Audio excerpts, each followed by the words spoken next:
And we're live. Okay, so we're going to talk about the Dallas Cowboys acquisition and trade for Trey Lance. So I'm going to go on mute, Karen. All right. So we're going to talk about the Trey Lance trade. I'm going to get the reactions from everybody here in the group. We're going to talk about what do you think of the trade? How does it affect the current quarterback room? And what is your overall reaction to it? Do you think it's good, bad? How does it affect the Cowboys as a whole? And just your reaction and was you surprised about it? So I'm going to start out with Don. No, I'm going to start out with Brian first, go around the reef, and then Don and Karen. And Brian, I want to start out with you. What is your reaction to the trade? How do you feel about it? Was you surprised about it? And just give me your overall thoughts about it. I was surprised.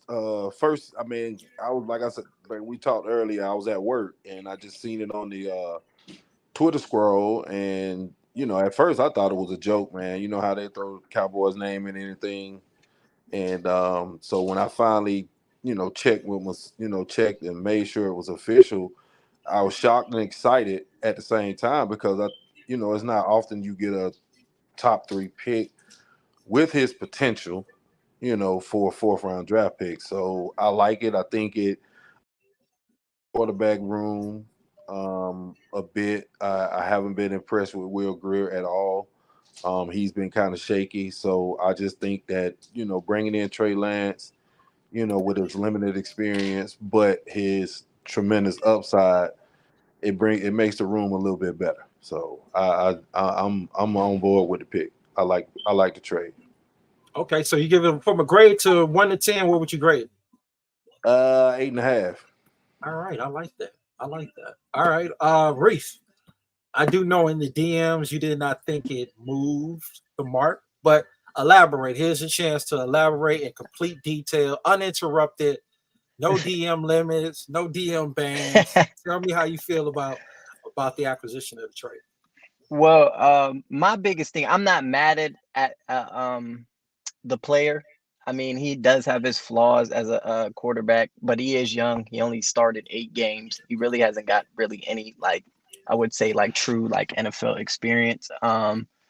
More so, I'm more concerned that I felt like a 4th was a little too high. I felt like he would have been available with the way, like, he requested a trade with the recent move of them putting Sam Darnold in, like, the second QB position. I think 49ers would have came off of him for, like, a 5th or a 6th. So I was just nitpicking more so that high, like the high, like just essentially like the draft level. I mean, the draft pick level more so than the player. As a player, like it's cool. You get like a future developmental quarterback. I'm okay with that. More so, I was just thought that we could have used that 4th-round pick and got better O-line depth or linebacker depth. But overall, like at a scale of 1 to 10, I'm probably about like a 6 on it. Like I'm not saying it's a bad move at all. Like I said, it shores up the quarterback 3 position. You do get a better talent than Cooper Rush. I do agree with that. So overall, I'm okay with it. Like I said, it doesn't tip the needle for us, but Really? it's nice to have in your back pocket. Okay. So well, I'll come back. So you think it's a good trade, bad trade, average trade? Because 5 is average, 6 is slightly above. It's slightly above average. Like I said, if it would be like an 8 or a 9 if you would have got him with like a 5th or 6th-round pick, in my opinion. But since we got him with a 4th, I felt like that 4th, especially next year's 4th, could have been used to get somebody who can help us immediately. As y'all all know, like I'm all about like I'm trying to win now, and I think we can win now. So like I felt like that 4th could have helped instantly with O-line depth rather than that 4th being used for something that he could play in 3 years' time or he couldn't play. So wait a minute, but when you say now, is it now like right now, or is what do you consider now? That's like within the next 3 years, or within like 1 to 2 years. Like realistically, Trey Lance is not going to start, or he might play a big role because then we correct me if I'm wrong. Didn't we sign Cooper Rush to a 2-year deal? Yes, he's a 2-year deal. Yes, so we have him for this year. We have him for next year. Money is very easy. If they release Cooper Rush, the dead cap hit is like I think 660. His overall base is 2.5 million. I don't think the trade is a bad trade. I understand what you're saying, but developmental quarterback, he's better than Will. I don't look at him as like the Cooper thing. I look at him as opposed to Will. He's probably, and since McCarthy loves to play his young players, he's probably going to get a lot of burn next year. And so then let's just say he turns out to be a solid quarterback. They flip him or they use him as a chip in the draft. Not saying they will. You move up, you probably can flip him for a third, or you find someone stupid enough. Because what did Sam Darnold? What was the second trade? If I'm not mistaken, he got a second and a fifth and a sixth. Was that the Carolina one? Yeah, and I think so. Yeah, so when you look at him, you look at somebody like Rick Meyer from Seattle. That's years ago. If they ended up trading him and getting him as another asset, or possibility, what if you trade Cooper Rush? Because a lot of people thought of that, and say you get Cooper for a third, then you keep Trey, then you still can draft a quarterback next year. You can still draft another quarterback. I'm always about gathering quarterbacks, not necessarily because I think all of them are what they are, but you know the league, they overvalue quarterbacks. They look at them as like Bitcoin. So they're always willing to overpay for quarterbacks. And if you can get one and just show just enough development, you can probably, he does have the talent there. But fourth pick, I think the last fourth round guy we used offensive line was Connor Williams. So that wasn't horrible. I think he was a good. No, Connor was. Connor Williams. Yeah, solid starter. Yeah, McGovern I think was a fourth. But I understand what you're saying. But I like it for a quarterback. I don't think that's too bad. And actually, the 49ers was asking for a second. Buffalo offered them a fifth, and Dallas, jumped it off. But we're gonna get back to other stuff on that. I appreciate it. Don, what do you view? How do you look at the trade? Yeah, so I was on board with it too because I know we need we always need a developmental quarterback, and we all saw Weir Greer and what was happening in the preseason with him, and even what happened last year, and it was pretty much no progression from last year to this year. I mean, I was looking at him and just saying that he's just not doing it for me in terms of my third quarterback. Right. So when they initially gave up the fourth round, I was kind of like, man, that's a lot to give up. But, after reading the reports and finding out that Buffalo was willing to, try to come in and give him a fifth, then obviously you got to increase your offer if you really like the guy you want him. You have to do that. Plus, I mean, thinking that they're probably going to get a compensatory pick as well. So in their eyes, they're probably looking at it as a wash for a guy who was a number 3 selection in the draft. To me, I mean, it's worth the risk. I mean, he has a lot of upside. Yeah, maybe he gets a reset. He gets to change the scenery. He comes in and he, has got the chance to kind of work on his mechanics, work on the game, see it from the sidelines, and really kind of slow play it. And maybe in 2 or 3 years or 2 years, he can develop into something. So I'm not saying that it threatens QB1 or QB2 right now, but maybe in the preseason next year, maybe you look at, how he plays and then you make a determination on Rush. But, long term, if you have issues with signing, your quarterback, then maybe he gives you, some type of leverage to say, hey, we can always insert him and, see, we feel good about where he is. We can put him in there and let him play. But, of course, he's going to have to show a lot between now and then. But, I mean, it gives you time to groom him. And, hey, even if you say, well, hey, we feel good about our quarterback. Now, at this point, man, you got that guy hanging out there just dangling his trade bait. So you never know. We can get higher pick and maybe turn it into, starting offensive lineman or somebody on the D-line. You never know. So and he's only 23. Yeah, so he's like like super, super young. I don't think it was necessarily a bad trade. Of course, I would want to fleece them for a 5. Oh, of course. 6. Yeah.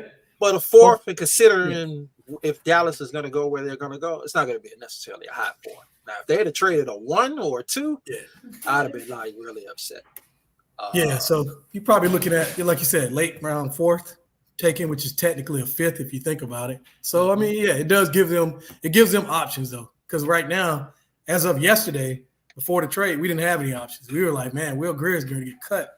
And then we don't know who they're going to. Exactly. You know what I mean? And that's the only person. So Greer wasn't going to make the 53 regardless. Right. And he's the only, and like, even if they cut him, they probably would try to bring him on a practice squad. He would clear waivers too. Yeah. And now he's He's just unemployed, like for the Dallas Cowboys. He's just not even coming back. So yeah, I agree with that. Karen? He didn't help himself at all. But yeah, no, not at all. What? Hold on. Anything else? No, I was just gonna say, like, if you look at last week in the preseason, you watched Will Greer, some of the throws that he made or didn't make. I mean, that interception he threw in the middle of the field is like, you've been in the league long enough to know you can't do that. Like, there's some things you just can't do. So that, to me, that probably is what kind of tipped it over to them, saying, "Hey, look, we got to get a third quarterback."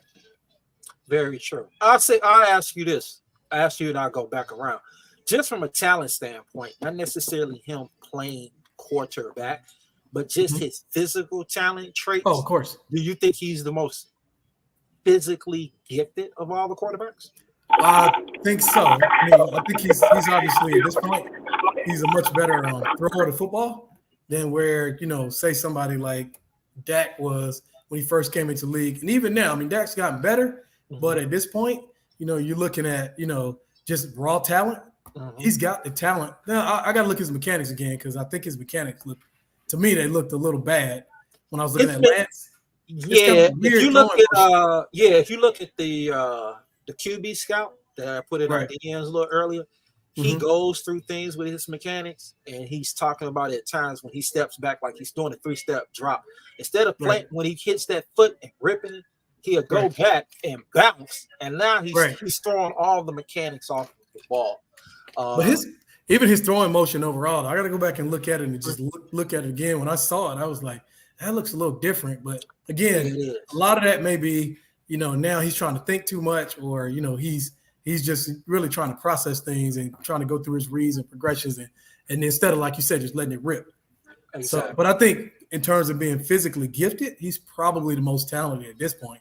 I mean, you got a quarterback that's 29 versus 123 in terms of being able to get outside the pocket, move around, being mobile. He's probably the most mobile one they have at this point, just right now. But I mean, we're not comparing his ability to play quarterback at this point. Exactly. I mean, I'm just kidding. Right. He wouldn't get Cooper Rush out if we were doing that. I'm just looking at it from his physical talent. That's all. Yeah, 100%. Yeah, because I do think he needs. When people think he's going to threaten Prescott's job, I'm like, nah. The only person he threatened was Will. Will is just not going to be employed by the Dallas Cowboys. Once they got him today, he's much better than Greer. Exactly, and he's not. And like you said, he's not better than Cooper Rush right now. He does not process like Rush does. He just, he's just more physically gifted. That's all. So I agree with all that points. And closing this particular round, Karen, what are your thoughts about the trade? How do you feel about it overall?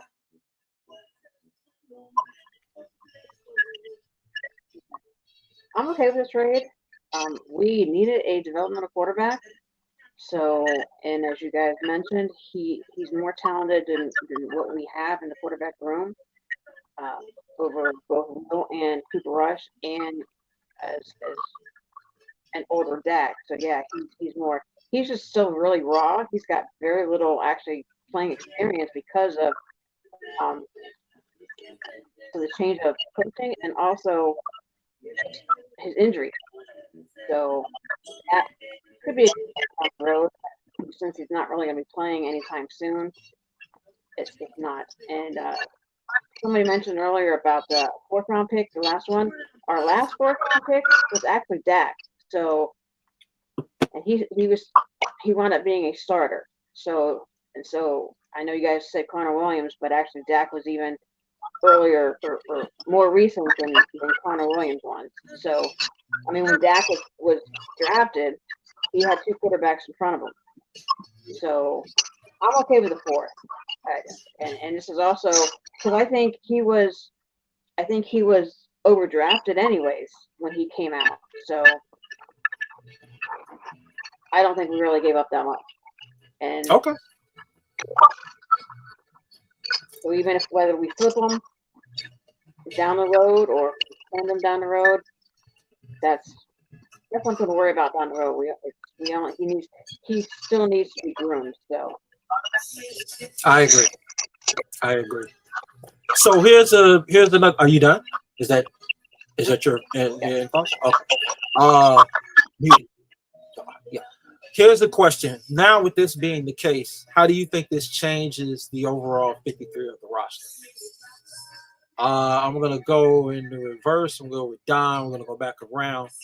How do you think this changes things? Because now, where we probably thought we had 2 quarterbacks, now we have 3. I know Will is not coming back.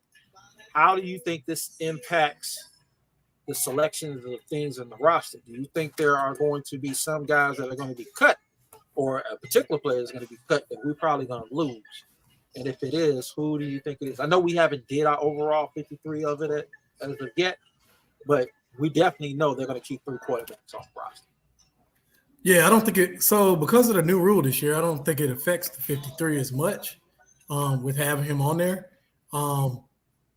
As far as who might get cut, I mean, I think today's game is really going to show basically who's on the bubble, and this is going to show like who really wants to be a part of the team. Because hold on, I have a question. Go back. You said the new rule because the quarterback rule, from what I've learned, you still have to have 53. So it's like you don't have 54, you have 53. The only difference is, I think you suit up 45 players, correct? Or am I wrong? Yeah. I think it's like 45, 46. Right. 47, I think. It's 47. So Okay, what it is now is, outside of that initial 47, you just have a quarterback that could potentially get out.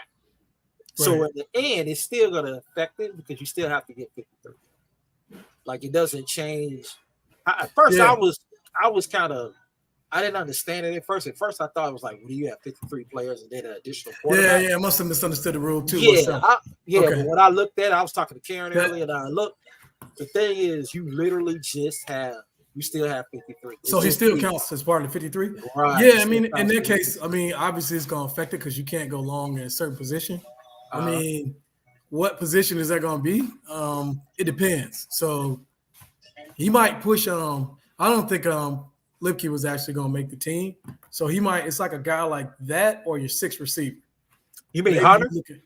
Like Hunter. I don't think Hunter was going to make it, but maybe your 6th receiver. Maybe you kind of go 5 instead of 6 now if you got to carry him on the 53. So that's a possibility. Or maybe on the defensive side of football, maybe a cornerback.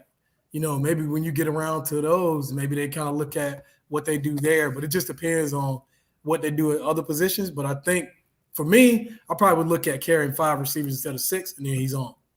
Got you. Okay, here's another question. Do you believe with this puts the rumors of Mike McCarthy being on the hot seat? I personally don't think you do 12 to 12 back seasons. You're on the hot seat. Right. But by acquiring someone like this, can this just squash the rumors that people just think they're going to fire this guy? He's not going anywhere. Yeah, he's not going anywhere. Now, I mean, after this year, we go through this season. We come up short this season, and then we go into next year. Now you can start talking about that because now you got like a good sample size to look at. But yeah, back-to-back 12-plus win season, you have to bring him back just for what he's done in terms of changing the culture, what this team looks like now versus was the day one when he walked in the door. This team looks completely different. Here's the question. Let's say they do come up short. Would you still move on from it? I wouldn't necessarily move on, but yeah, it'd be hot down there in Dallas, though, for sure. No, I'm saying if you were the GM. Yeah. Oh, if I was GM. No, I wouldn't move on. I wouldn't, because I mean, I like the direction of the team and where it's going. And really, it comes down to seeing exactly like how they falter, if they falter down the stretch.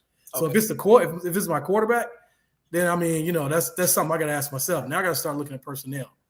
But in terms of overall, when you look at Mike McCarthy and like the job that he's done, I don't see big gaping holes and things that he's done. Yeah, there are decisions that I would disagree with him on, and maybe the use of timeout sometimes. But overall, his game plan, I'd see him as an offensive coordinator too. As a play caller. Let's see how the play calling goes and see kind of how that works out. Let's see what that looks like this year with him doing in year 1, going into year 2, and then that would tell me what I need to know as a GM in terms of what direction I need to go in. Okay, I'm gonna get around to everybody with the same question. So you said it'd be hot in Dallas. Is that hot from the media, hot from the fans, hot from the owner? I would say probably the owner's gonna be last, so it's definitely gonna be the fans and the media. Right. Okay. So we have some borderline right now, saying he needs to go. If you look at social media, it'll tell you, depending on where you look. some fans are already crying for him to go if they don't get to where they need to be. But I say, it's a process. You got to give him time. And so far, from what I've seen, he's got it trending in the right direction. It's just that, unfortunately for Dallas, it's been so long since we've been in a championship game or a Super Bowl. Like we're just so hungry for it. We want it to all happen right now. But we need to understand it. It's, this definitely is a process. And I mean, he's definitely building it. So I would say it doesn't happen this year. Now I'm like looking at you kind of a little strange, like, hey man, like what's really keeping us from it at this point? So I think that would kind of perk my interest into like, okay, who else can come in here and do a better job and get us where we need to go? Okay, I ask you this: what if it ends the same way as last year and the year before? Kind of the same. So that tells me one thing. Then that tells me that my problem is not with the coaches, with Ford. So that's my problem, because if I can get a defense out there that comes out and dominates the game like they do in the championship game and can hold their opponent down to less than 20 points, and I can't score enough points to win, now I got problems on the offensive side of the football that I need to address. Last year we said, okay, so Tony Pollard getting out changed the whole dynamics of the team. We didn't have team speed. And you looked at some of the decisions that were made at the quarterback position that held us back. So this year, if it happens the same way, and, we know they kind of tried to adjust the speed of the team, which I like that. Now I got to ask myself, now I got a quarterback going into his 9th year who this year still didn't get me over the hump. So I got to think about that. Now that's when I look at Trey Lance and see how he's developing. And then I'm going to go with the Jimmy Johnson model. Like maybe if that happens, which I don't want it to, but if it happens, then I start looking at my first pick being a quarterback in next year's draft or the year after. And I'm going to let them play off of each other. That would be smart. That'll be a smart move. And if they are, last question, if they falter, do you think they would try to attempt to trade Prescott or just ride his contract out? You got to, well, I don't know if you could trade him though, because like next year, what are you talking, like $59 million on the salary cap? So like I don't know if a team that's going to try to eat that. I think you just got to ride it out. You just have to ride it out, let it just run its course, and then you switch gears. By that time, again, you'll have Lance in your system for 2 years. Going into his 2nd year, and then you got your eyes on the quarterback, for the following year. Gotcha. Good stuff. Any other feedback before I get to Brian and No. Okay, cool. That's it so far. But yeah, right. I'm thinking Big Mike is the guy right now. Gotcha. He proves us all wrong. All right, Ryan.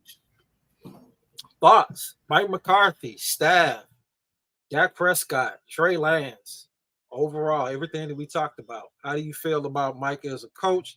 I know you love the trade for Trey Lance. I do too. I think it's a good trade. I think the value is good. How do you think this is going to play out? I know you're a big Dak believer. I am too. Hold on 1 second, man. I got somebody. We got to skip Brian because he got somebody visiting him. So we're going to Reef. Reef, are you there? Okay. He's not. Yes, I am. I just had to. You what? I'm here. I just had to turn off my camera to help with my connection. Oh, okay. I didn't know if you was doing the Sam Williams. You want me to come back to you? No, you're good. Go ahead. All right. No, where are you? We don't see you. I don't see you. This is the audio. Oh, okay. No, you good. You're good. Okay. The things that we went over. Oh, hold on. Brian, you good? I'm good. Oh, okay. It's temporary. You can go off camera now. All right. Yeah, this is the first one. Okay, so all the things we talked about. What are your thoughts? You had anything to feed off of that? Got any differences? What do you have? I'm positive with Mike. I like how he's changed the culture from the front office down. It seems to be they're making more aggressive but smart moves.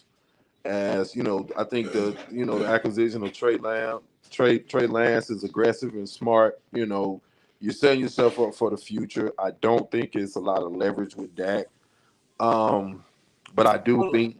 Let's go back. When you say no leverage with Dak, elaborate? What do you mean? I don't think it puts them in a situation where it's like, all right, Dak, you're gonna need to sign for less money, or we're gonna give you an extension for less money, or we got a guy that can come in and take your position right now. I don't think it's to that point. I think they're looking down the road for the future. Dak is 29 going into 30. I'm lying. And, you know, if like Don says, if he doesn't get over the hump, if Dak doesn't at least get you to the NFC Championship game, then you got some questions to ask. Is he the guy? I'm kind of with you. I think too much is leveraged toward the quarterback, and too much is given to the quarterback. Too much credit is given to the quarterback. Dak made some bad decisions. He has to atone for that, but I do think he wasn't set up to be successful with a good OC. I think you can't put an OC that has never been in those situations, in that pressure cooker and expect him to come out, on top. It happens every now and then, but I don't think Kellen Moore was the guy. And I think now Mike McCarthy, I'm seeing better coaching. I'm seeing better coaching from Schottenheimer on the sideline. I'm seeing a better team overall. You got plays that's helping the quarterback out. I go back to the touchdown to Dowdle in the, just a little dump off touchdown in the red zone. I think they're going to be better in the red zone. Defensively, Dan Quinn is a genius. I think what we have on the defensive side of the ball is you got depth. You got 2 layers of depth at the linebacker position. You got 2 layers of depth at the D line. Your secondary is deep, and a lot of people having issues with O line. I don't. I think Asim Richards. You can if Tyron goes down, I'm cool with Richard going in as a left guard, playing in between Tyler and Biotish with 70 on the other side, and I think the offensive line will be great, man. I think we'll be okay, and as long as we don't have no big injuries in the wide receiver core, I think this team can make it to the NFC Championship game. Kind of, smolder the hot seat up under Mike McCarthy a little bit, the imaginary hot seat, I will say, and kind of get this organization to some places that they've never been in the last 20-something years. So. Oh wow! So wait a minute, place they've never been. You talking Super Bowl? In an NFC Championship game for one. I mean, that's the first step. You got to get to the NFC Championship game to get to the Super Bowl. Of course. So of course. my expectation is NFC Championship game. Get to the NFC Championship game, then whatever happens after that, it happens. But if you can't get past the divisional round to get to the NFC Championship game, then you're coming up short every year. And that goal got to be NFC Championship game this year, and then win that. Then we talk. We win that, we talk a Super Bowl. But if we don't win that, of course, then at least you got progress. The first progress to me was back-to-back 12-win seasons. Okay, we haven't had that in years. Okay, now you got back-to-back 12-win seasons. You got back-to-back, playoff bursts for the team. Now, third year, NFC Championship or bust. Period. No ifs, ands, or busts about it. NFC Championship game. Oh, this is fourth year. But it's 3 years of success. Got you. 3 years because the first year was the COVID year. So I kind of watched that. I kind of watched that year, the COVID year, year.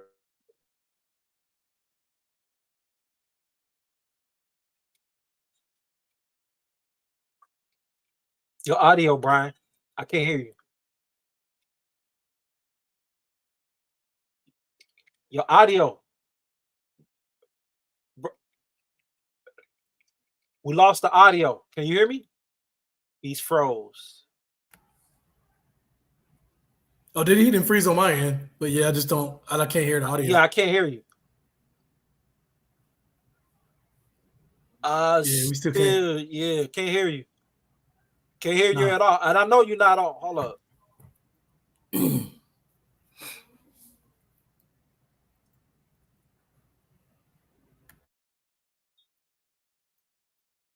You muted. You're muting. You've muted. Somehow I can't unmute you on my end.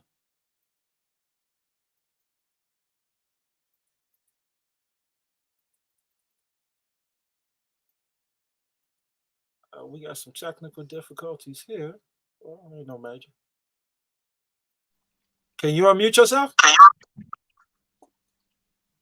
It's saying your mic isn't connected. Can you hear me now? Yeah, can hear you now. Okay, Yeah, your I mic came off. was about to refresh it, but I don't know what happened. But yeah, for me, as I was saying, NFC Championship or bust. Okay. That's got to be the goal. That's got to be the goal. All right. Okay. Then I'm gonna go over to Reef because I know his aspirations is even higher in the DMs earlier.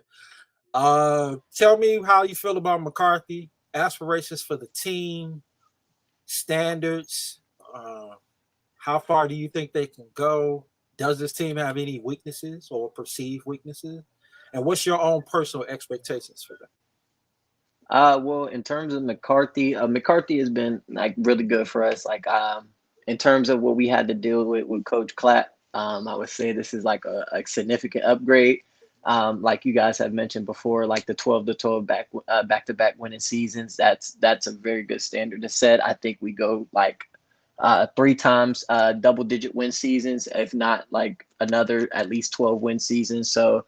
Overall, like I'm fine with the job Mike McCarthy is doing. I don't think his job is necessarily should be on the hot seat, only unless like we fall short in the divisional round again or in the wild card per se, depending on where our seating is. That would be the only time where I would be like, okay, now we got to start talking about what we're gonna do. But even then, I think he at least has like 2 more full seasons to prove that he can get us over the top. In terms of my expectations, I expect us, like I have the past 2 years, like the past 2 years, there should have been no reason whatsoever why we shouldn't have been in the NFC Championship game. So I have the same expectations at the very least now, especially with the way how top heavy the NFC is this year. I don't think there's any team that can say definitively they're a more talented football team or even a more well coached football team. I think we have the best defensive coordinator in football. I think McCarthy has proven that he can be a very good signal caller in the lead. So in terms of coaching, like I don't see any deficiencies there really. In terms of weaknesses, the only thing I'm concerned about is O-line depth. Other than O-line depth, other than that, I think we're fine on all standards. Our first 22 can go up against any first 22 in the NFL. Like I said before, in terms of talent, I think we're top 5. So I don't see any reason why we shouldn't be in the NFC Championship game, and I don't see any reason why we shouldn't win the NFC Championship game. Me personally. All right, I love that. What about the quarterback? You have any questions about him? We're just gonna find out. Like I said before, Dak's my favorite player, like in the league. Not because he's just a Cowboys quarterback, but like I just like his just how he is as a football player. Like he's not the most talented. He doesn't have the best arm talent. Doesn't have the best physical attributes, but he's shown progression each stage of his career up until I would say like year 7, where he kind of reached his peak. But like past that, like you've seen constant development and constant growth to the point where you have like a 4th round quarterback who, in terms of a prospect, is very average, has turned into like a very good starting quarterback in the league. So we just find out if Dak's the dude for us or not. Like, I mean, my thing is with him is last year I would say more so. He didn't hold up his end of the bargain, and offense as a whole didn't hold up their end of the bargain.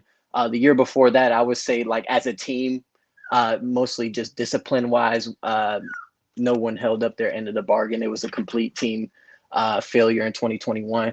But we find out if he's that guy for us essentially this season. As long as he doesn't lose us the game per se, like so if he plays well enough for us to win, a la like rookie year Green Bay, I don't think you should move on from him, or I don't think you should talk about moving on from him. But if we see another showing to where last year where he's shaky at best quarterback play, I think we need to start talking about what we're going to do going forward with quarterback. Yeah, I agree with Don. I don't think they're going to move on because that contract is just way too low. Yeah. If it was in the 30s, then I think that's workable. But I do want to I do want to hit on something because people use this term a lot. Because I know you said arm talent, and some people say elite arm talent, not necessarily describing Dak Prescott, but as a group, I just wanted to ask, define that as far as when you say elite arm talent. What I mean by that is like your ability to make just overall. So that it's like a few factors. So like arm strength plays a big factor into it. Your ability to make off-platform throws, throws under duress, throws inside the numbers, throws outside the numbers, stuff of that sort. Not a lot of people can do what it jumps off to you what like Aaron Rodgers and what Pat Mahomes can do as a thrower of the football. Like regardless of how well they're playing, you can tell that there's a difference and there's a level to in terms of just natural talent at the quarterback position. So that's what I essentially mean by arm talent. Just your ability to make throws off of different platforms, like I said, arm strength, like I said, throws on time and on the numbers, inside the numbers, just things of that sort. Would you put Josh Allen in that category? Oh, absolutely. He's top 5. So like my top 5 player, like quarterbacks in terms of arm talent in the league would probably go Pat Mahomes, Aaron Rodgers, Justin Herbert, Josh Allen, and I would say, yeah, that's probably it. Yeah, that's probably it. Other than that, everybody else is like, I would say that 5 to 9 range in terms of quarterbacks. They're pretty similar in terms of their overall ability. Okay. Now, because I was discussing this with Willie, because he'll Karen mute because there's some kickback. He talked about that, and I was like, I think Dak's good. I don't think he's like Chad Pennington arm talent. Like that's like super average. That guy could barely throw 20 yards down the field. But yes, I do agree with you. I don't think he has elite arm talent. I do think he has good arm talent, but not elite. But I'm glad you clarified that about the difference between, because a lot of people throw that term out and they just never follow it up, and then they use somebody like Drew Brees, and I was like, Drew was good. No. Drew didn't have elite. He wasn't no elite arm. He didn't have elite arm talent. Cerebral quarterback. Even Peyton Manning, cerebral quarterback, just had good enough arm, but their mind is what made them so dangerous especially pre-snap. And the thing is, people forget Peyton when he was younger, his arm was stronger, but it still wasn't elite. I mean, you would see the ball, it would be like ducks. He could get it out, but as he got older, the ball was more wobbly. Yeah, so I used to tell people, like, great quarterback, but not elite arm talent. I mean, I agree with that. That's great stuff. Anything else to follow up on, or is that just it? So your expectations is NFC conference. We've lost. Oh, Brian's back. I lost him. So it's just NFC conference. That's the expectations of where. I say personal expectations. Personal expectations. Like I said, like we should be in the NFC Championship game, and like I said, there's not a team in the NFC that should beat us reasonably. So like, I think we should be in the Super Bowl. All right, see, that's what I was trying to pull out of you because I did hear what you said. All right, that's cool. All right, anything in closing on this topic, or we can move to Karen? Anything else? Nah, you're good. We're all good. All right, Karen. Same thing. Expectations. How do you feel about Prescott? And where we are with the progression of what's going on? Well, do you have something playing in the room? No, there's nothing playing. Yeah, because I'm getting this feedback. What's it sound like? It sounds like when you move around, I'm picking up whatever it is. It's like I'm picking up another noise. Like it's really like deluding when you talk. I don't know. I mean, Are you? It almost sounds like an echo. Yeah. Do you have the pod? Do you have the YouTube on? Like where it's streaming on? No, because that's what I checked to see if it was on, but I closed it out just in case that was part of the problem. So I don't know what is actually going on. Yeah, because I'm getting like feedback on it. Okay, go ahead. Yeah, it's really. Okay, let me go ahead, go out, and let me come back in and see if that makes any difference. Okay.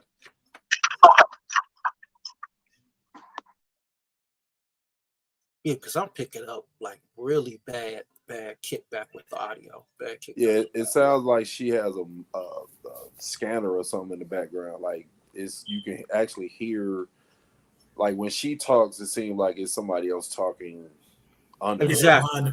Right. Yeah, and it's something that's picking up. It's probably something that she has going on that she doesn't realize. Yeah. Maybe it could be the TV or something. Yeah, that's what I was asking. I was like, do you have something else going on? Because I drowned out the background noise on her, but I'm still picking it up. It's like I want to get in on that arm talent conversation, man. Okay, go ahead. It's overrated to me in a sense, and here's why. Ooh, you got it's been a lot. It's about to get a hot one now. I can tell. Go ahead. It's been a lot of quarterbacks. Because y'all modest on this part on this thing. Y'all. It's been a lot of quarterbacks that have had arm talent. Yeah. You brought up one, John Rick Meyer, Marinovich, the ultimate Jeff George, and of course, these guys' arm talent isn't the only end all be all for me. I mean, Josh Allen, hey, he has exceptional arm talent. Herbert has exceptional arm talent. Yep. But to me, Herbert is the type of quarterback with his arm talent. It's hard for you to win with his arm talent because the way he thinks the game is so erratic, he thinks he can make every throw. And you can't. Brett Favre was like that too. Throw. Yeah, absolutely. That's exactly the problem with Brett Favre. Brett Favre had tremendous arm talent, but Brett Favre was throwing in a double coverage big time. If that's the case, that has nothing to do with the arm talent. That has to do with the quarterback being a gunslinger. Yeah, but when you think your arm, but the arm talent gives you that mentality. Mm-hmm. Oh, so to use a metaphor, so you're trying to say like in boxing. So if a guy is known for, I don't know who is in the boxing, but if a guy's known for knockouts, he's always believing he can knock somebody out as opposed to just kind of box and set it up. Right, Roger. That is the dark side to having an elite arm because you believe every throw you can make. Roy Jones. Hold on. Do you guys think? I know this is a little bit beyond Reeves' time, but I'm quite certain he's seen it. But do you think Troy Aikman had elite arm talent? Yeah. No, I do. I don't. I like Troy. Troy had a rocket, man. Elite. You don't think so, B? Oh no, but Troy, from what the balls I seen, Troy was like deadly accurate. He had an arm. I see why he went number 1 overall. He was deadly accurate too, man. Yeah, he did. The only thing with him is Brian, he wasn't a gunslinger. That's the reason why what are we saying? Elite arm talent. 50. Let's go back 50 to that. yards. Yeah, we were talking about the ability to throw it hard.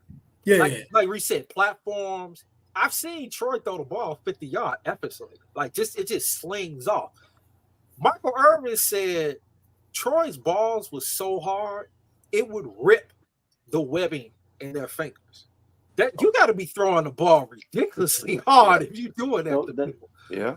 The play that stands out to me about Troy's arm talent is like the NFC Championship. That throw to Alvin Harper was he caught him on the run. Oh my God. That was put on a line. That was stood out to me about him, and I see why. And I think he's like a little bit overrated as a quarterback because those teams were so stacked. But hold on, I see why. You about to get But that's cool that you brought that up. I think talent-wise, he's the third best quarterback in Cowboys history.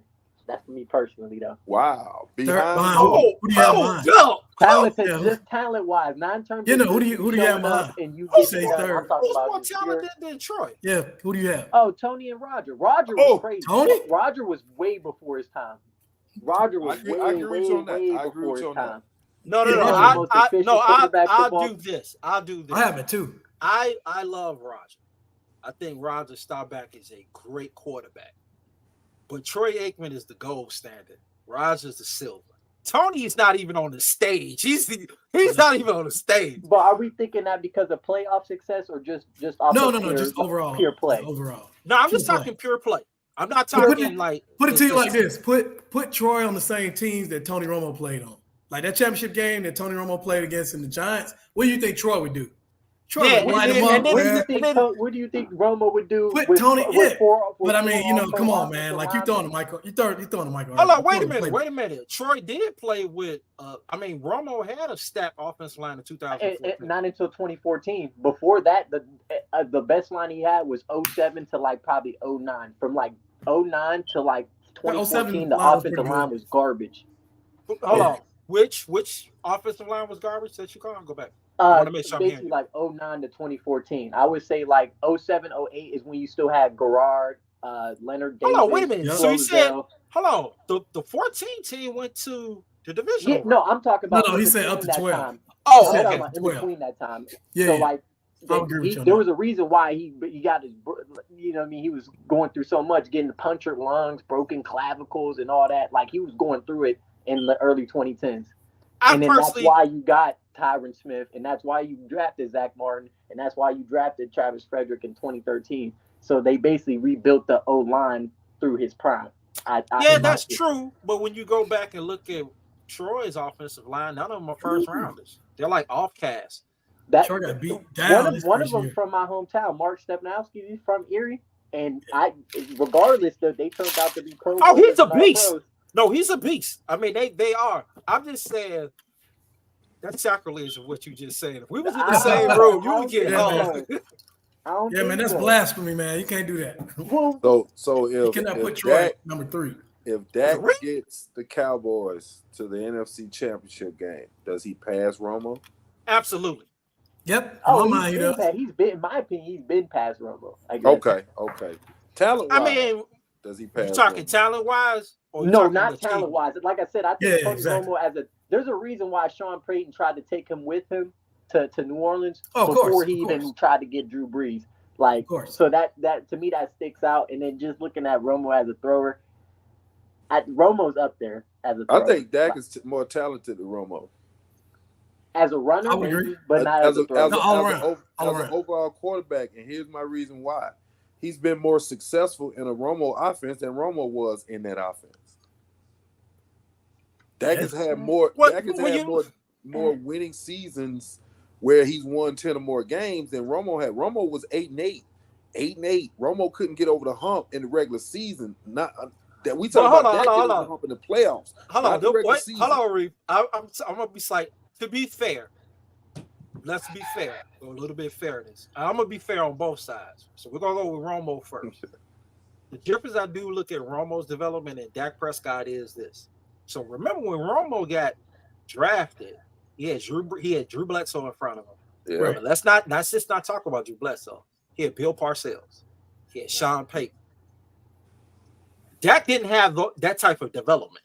Now I do agree. I think Romo, if you look at them as far as just playing the quarterback position, Romo is more talented. But Dak Prescott, a talent is also durability. And Tony has never really necessarily been that durable. I do agree also. I don't think the offensive line was as bad as you say, because Romo would extend plays a lot. And there's a reason why he had to, though. Well, that's because he's a gunslinger. He used to tell us this. Yeah, he had that gunslinger mentality. Yeah, he had a gunslinger mentality. He did. Go back, and I'm not saying that that's a bad thing. I have no problem with his improvisation, the way he improvised and all of that type of stuff. But if you go back and look at, I think it wasn't John Kitten. It was another backup. I think it was Kyle Orton. Bro. And I think it was a game that we had. And when you look at the play, Kyle is going to do exactly what the coordinator wants. Romo is going to go off script a lot. Yeah. And also with this, true. I don't believe Troy at his worst ever threw 5 interceptions in a game. I've seen Romo do that. But Troy, I've seen Troy. Like I've said, I didn't see Troy, but Troy had a lot of seasons where he would go 16 touchdowns, 14 picks. Well, wait a minute, man. Hold on. 18 touchdowns, 15 picks. You know why though? Well, hold on. You know why? He was smart enough to know I have a running back that I can give the ball to, and I don't have to throw the ball 35. Romo's best season was in 2014 when DeMarco Murray emerged, and he said, "You know what? I don't have to do it all. I can kind of handle." So I love both quarterbacks. I just think both are different with mentalities. I think Troy looked at it and said, "I can win. I can make every throw because I've seen him do it." But he's like, I'm about winning as opposed to I'm just going to throw the ball like 35 times and do that. I just think they're both. Troy is the gold standard. He's just so are you taking that 92 team, who's many consider the best team in NFL history, or are you taking that 2014 team? 92. No, the 92 team. 92 to me team. The 92 team, and this is, I know people will say this is biasness. I agree with you. I think they're the greatest team ever. I think that 92 team would be difficult to beat by any standard. They were so far ahead of the curve. They was just a great football team. But you also got to realize this too. Troy didn't take shit. Like, he wouldn't have the situation with Terrell Owens or any of those guys. Everybody respected him and the way they look at him. He's not going to go on a vacation with a celebrity star on the biggest game ever. Right. And I love Romo, and I always do this with every quarterback. You got to just play your biggest. And when you look at it, you're right about he did have like the 16 and the 20, but you go back and in the Super Bowl, he got four touchdowns, no interception. You look at when he goes on the road against San Fran, he plays at a high. So the big games in the postseason, that's where he did his money. Yeah, I mean, he was so I do agree with you. Regular season stat, but I always tell people, go back and look at all of his major games, like the big games on the road and all that. He always played at another level. It was just like, oh my God. Now I say this, if he played in today's league, he would probably throw for 50,000 yards. But I don't think he would be so into that. I think he would be more about, I want to win. He would be what Tom Brady is, but greater. Because I think he's a much more talented quarterback. Absolutely. That was Romo. That was Romo's knock too. Is like when he got in the playoffs, his QBR dropped. Yeah, he didn't always play his best. That was his. He didn't raise his level of play to the playoff level, and I think that has kind of been the knock on Dak a little bit as well. I think Dak has had good games in the playoffs, but it's been overshadowed because of a loss. Because like his rookie season, he went toe to toe with Aaron Rodgers. He did. Like they were down 21-3. He brought him back. Him and Dez went ham. Yeah. And the only issue I had with that game was Jason Garrett wouldn't let him hang and go for the jugular. He went for the 3. Yep. You cannot give a legend another chance. And he gave him another chance, and we had I don't know what kind of defense they were playing.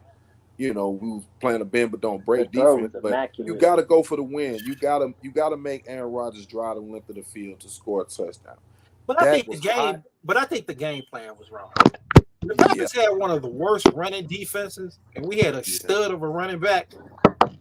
That should have been the game plan. But you go back to Green Bay in 2014, the stud of a running back, put the dog. Well, you had Zeke, but in 2014, I mean, Marco he was put the doing ball. work. I mean, Marco don't put the ball I on still the dream ground. about that run, man. Like wide open, man. Julius Peppers with one of the biggest plays in playoff history, and it's like, dude, I agree. I always tell people, Pep has had to be a freak, man, with the long arms. I don't call that game if Dez would have called it. I always call it if Murray wouldn't have fumbled. Yeah. Like it was like the Red Sea. Man, you could have drove a Datsun through that hole, man. Like that was a hole right there, boy. That was a hole. That was the hole of holes as a running back. It's like the only job you have to do is to make sure you hold on to the ball. And the thing is, he did have it high and tight. He didn't have it loose. I don't remember it being loose. Wrap it up, man, till you get out in the open, man. Man, you got to wrap that thing up, man. You got it. And Dez did catch it. I'm sorry. No, he caught it. Yeah, he caught it. Dean Blandino is the worst thing that ever happened to the NFL. I mean, because before that play, there was no controversy. Well, really, before the Calvin Johnson play, there was no controversy. The Calvin Johnson play, when he caught it, one hand, he crosses it. I'm sitting there like, that's touchdown. It was catch is a that catch. Ain't a touchdown. And I'm like, I don't know what's a catch now. And it's like, exactly. It's like you got to make a football move. If I jump up in the air and catch the ball, to me, that's a football move. It is. I made a play. But you see Dez trying to put it over the goal line. That's what he thought. That. It was football obvious. move number 2.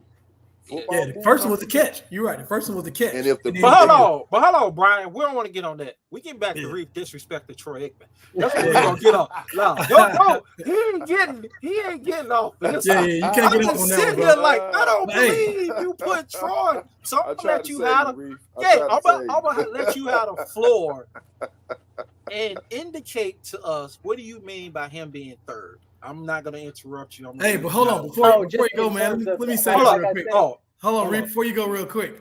So in playoff history, look at Troy's accuracy numbers. Just in the playoffs. Just look at No, they're amazing. I'm not saying in the playoffs he doesn't in the playoffs he's amazing. Dude, he's fire, man. I'm telling you, I'm more concerned about okay, so as someone who ain't watched Troy in person, I only can gauge off of the early 90s seasons. Even in the late 90s, he didn't have everybody was starting to get old. So I'm not going to really fault him for that. So just me, when I thought of Troy Aikman, when people talked about him, the 3-time Super Bowl champ, the Super Bowl MVP. So I'm going into it. Give me some water. I'm thinking okay, I'm about to see some numbers then.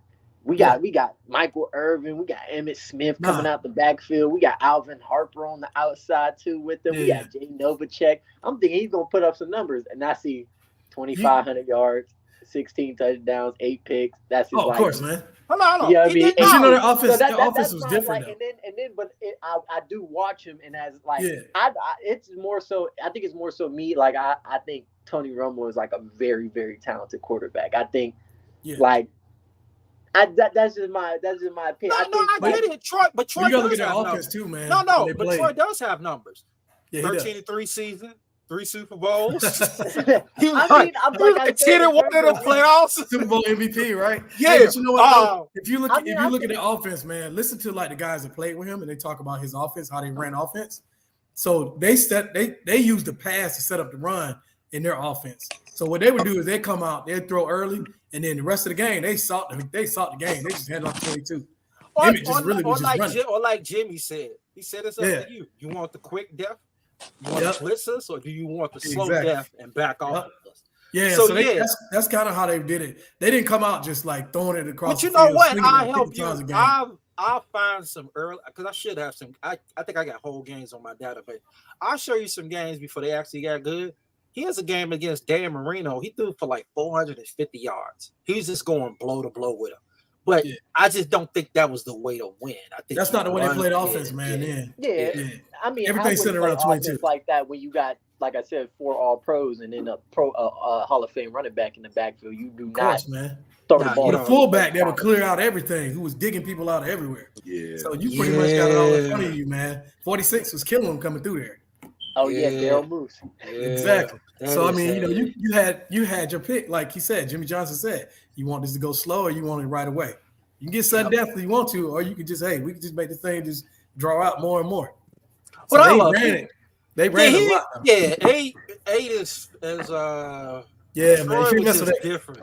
Yeah, he was goes down. He won. He won regardless. He was. He was that guy, man. We call him Roy.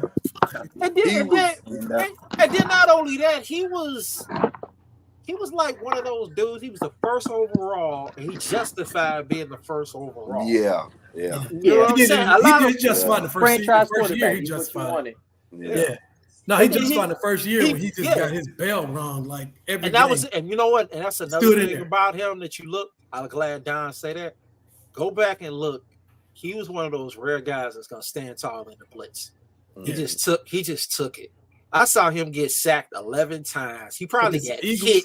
Yeah, he probably got hit 25 or more, and he just stood tall. Yeah, with Romo, I will. Romo, I will agree. He used to hit. Romo would have folded like some lawn chairs. Yeah, he would have folded up, man, like some lawn chairs. And then that's what I love about Dak too. Dak's another one. He'll eat it in the chop. Yeah, Dak will eat it. He'll stand in there. Romo didn't put the work in. That's the. If Romo would have put the work in the weight room, I think we'd have got a better Romo, more of a healthier Romo. Like I don't. Well, I personally, because if you look at it, he's not that big. I don't. But you can't play NFL quarterback with a dad body, man. He had a dad bod, man. Like he did, boy. The he whole was time. pudgy. Like he just was a They even talk about that. Man. No, bro. From what I looked at, I know he had a lot of stuff down there, but I've always thought that was added protection because he. Man. It was added protection. It just wasn't added protection. Yeah, it was from the table, man. Because you can tell it was pudgy, man. Protection. That was a pudgy dude, man. Yeah, nah, bro. Yeah. He didn't. Nah, if you look at Dak and you look at Romo, which they both about 6'2", 6'1", 6'2" quarterbacks. Yeah. Dak about 250. Yeah, but Dak is Dak thicker is than 250. Romo. But Dak, you see Dak put work. You can look at Dak's body and say, okay, he does put a little bit of work in. Yeah. And it's even changed since he first got in the league. It's like Romo was golfing during the offseason. He was, man. He was hitting that golf ball. Hold on. I gotta defend Tony on this one. I'm just keeping it real, man. You can defend him all you want. What I'm saying is, I don't think his body is built like Prescott's. I think it hurt him though, man. I think it hurt him. I don't not know. Being in better physical shape.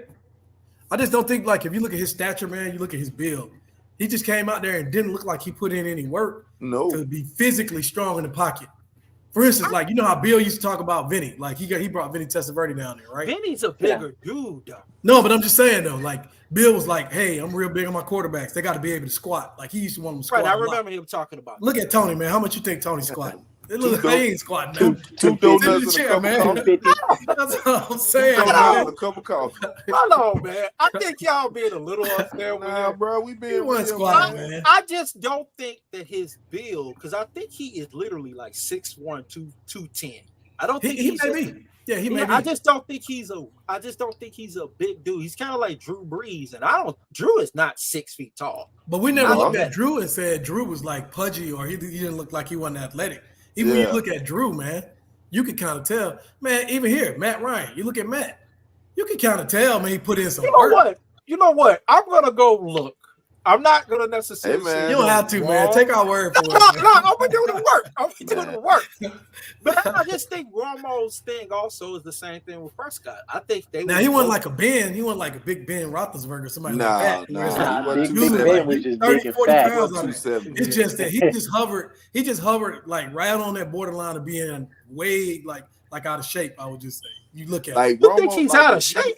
He had that look, man. He might have been in shape. I think I think he was actually in better shape than you guys think, but I just don't. He probably was. No, he probably was. Yeah, I just don't think I just don't think genetically he was built the same way as Prescott. If you met Romo in the grocery store and he told you he was a starting quarterback of the NFL of the Cowboys, you would look at him and be like, "Nah, bro." No. Come on, I've never met him. But I actually have met some quarterbacks in the NFL. Yeah, and they do look like. Dude, I met. Okay, so I met dudes, and I'm just I met Jay Markowski, and I was like, yeah, you're a quarterback. You can just look at him and tell, man. Yeah, I met Cam. I seen Cam. Yep. I met him. That's a big dude. That's a huge. Mike ain't no. This guy is not really a comparison to Mike Vick. I met Mike. Cam was a big dude. Like Mike, you could tell like he played quarterback. Yeah, just look at him. I think it's genetics, though. I don't. And it could be. It could be. Yeah, I think it's a genetics because when you look at Roger is not physically. Nah, man, he didn't. But Roger had that swag though. Because he's successful. Like Will, I'm gonna use Will Greer. You look at Will Greer, you see Will Greer in the grocery store. You don't think Will Greer taking snaps in the NFL? Yeah, Will Greer and Tony Romo kind of to me are the same type of. Hold on, I'll say this. I normally do my dealings in life. I can pick up guys who are athletes. Like I know they played before. Right. Like I picked that up with Don. I could tell with Brian. I could tell with Reed. I've had a chance to see Willie, and I'm like, you never started, did you? And he was like, yeah. So I can usually tell. Romo is an athlete. I wouldn't know he's a quarterback, but I could tell he's athletic. Yeah, I'm like, you played basketball player. He got some athleticism. But right. Yeah, of course, man. He's one of those athletes that when it's time to hit the weight room, You gotta go find him. I catch up with y'all. You gotta go find him. Well, you know what? You know what? I'm not going to necessarily disagree. Yeah. And you know what's so strange? I always look at how their career is based on Jason Garrett. Yeah. Kind of like with both of them. And I always looked at what if McCarthy came along earlier for Prescott? He still has his narrative he can write. And what if Romo would have always had Parcells? And Sean Payton, man, that would have been the best thing for him. That would have been best for Romo. Yeah, and if Sean Payton was his successor as opposed to Jason Garrett. Yeah, because you ain't finna see Sean Payton, and Romo. Sean Payton wasn't going to a Duke game with Romo. Right. No, man. Like, or even this, if Prescott and Romo would have had Bill Callahan, who I think is still much more greater offensive mind than Garrett or Scott Linehan. I think their careers would have been different. I think Garrett took away Dez's greatness. Like he did, man. Dez, don't get me wrong, Dez was great. But when you talk about Hall of Fame receivers during that time when Dez played, Dez's name doesn't come up, in my opinion, like it should. Like Dez was when the Cowboys got in the red zone. I don't care who was calling the defense, who was on the other side. Back shoulder, man. It was back shoulder. Dez was getting the touchdown. Hold on. He made the basically like the hardest play to make on the goal line. Yeah, like you could put two. It was routine with two them over there. Yeah, he was going. All you had to do was throw it up in the area, and Dez was going to get it. Dez has more career touchdowns than Julio Jones, and people will. But he also had Tony. He had Tony Romo. Man, Julio had Matt Schaub. 50. And Julio had one season. Julio had one season where he had 10 touchdowns. One. Yeah, I get that, but I do say this. I don't think Jason Garrett took away from his greatness. I think two things. Brian was not a great route runner, like at all. No, he wasn't. He wasn't a great route runner. No, he wasn't. And sometimes I do think it could be the quarterback, and I think Romo work for him better than somebody like Prescott. But you put him in the slot. You could move Dez around. Like you could have put Dez in the slot. You ain't got to be a route runner to play in the slot. Hey, did I lose Dez wasn't used as a matchup. What you say? Did you say something, Don? Is Don froze? Yeah, it looked like he froze. There you go. But to me, Dez wasn't used as a matchup issue. It's like Dez was either on the right. You talking about with Romo, or you talking about with Prescott? Just period. With in Jason Garrett's offense, like to me, he didn't like the way McCarthy is using CD for instance. CD's the better route runner. See, I agree. I'm not talking about just route runner. Just putting him in position to make the defense have to make adjustments. You put Dez inside next to Witten, what are you gonna do? You gotta make an adjustment. You never see. Yeah, I get that. But I love Dez Bryant, but he was too much of a street player at the time. Yeah, I agree with you on that. Yeah, and that's hard if I'm expecting you to run a certain route and you break it. I agree. Now he didn't work on his game. He didn't work on his game like he should have either. But I just think that was a staple of just the laid back, head coach of Jason Garrett. Jason Garrett. I mean, I'm not denying it as far as him being a mediocre coach. So what I'm gonna do is I'm gonna go to the quarterback in the room, and if you was playing him, because I heard Patrick Peterson say this when Brian got into the league, he was like, "They don't run no routes." He was like, "He's easy to cover. He got two moves. He's so easy to cover." Yeah, yep. I That's think it. There you go. Playing with Tony Romo kind of maxed what he can do, and it was good for him. But I think when he had Bryant, when he had Dak Prescott, it wasn't a good match. And I think that came down to the player. Like if anybody, I think he should have been trying to learn routes from should have been Irvin, or at least learning from. I mean, regardless, Jason Witten at 45 could still get open. Now he ain't gonna do nothing after he gets open, but he still could get open. It's just like 3 yards. Learn the subtleties of route running, But I'm not disagreeing. Jason Garrett is a mediocre head coach. I'm not denying that at all. But I think the player has to work on his craft. Yeah, he does. Larry Fitzgerald. But it was hard for Dez because he was so much better than everybody else when he came along. Oh, I agree. I think I ask you this: under Bill Parcells, is his career different? Who, Dez? Yeah. Dez might not be on the team. Nah, he'd be on the team. Yeah. He'd be on the team, man. Dez probably would have been somewhere else. Yeah. You think so? You think Bill would try to get rid of him?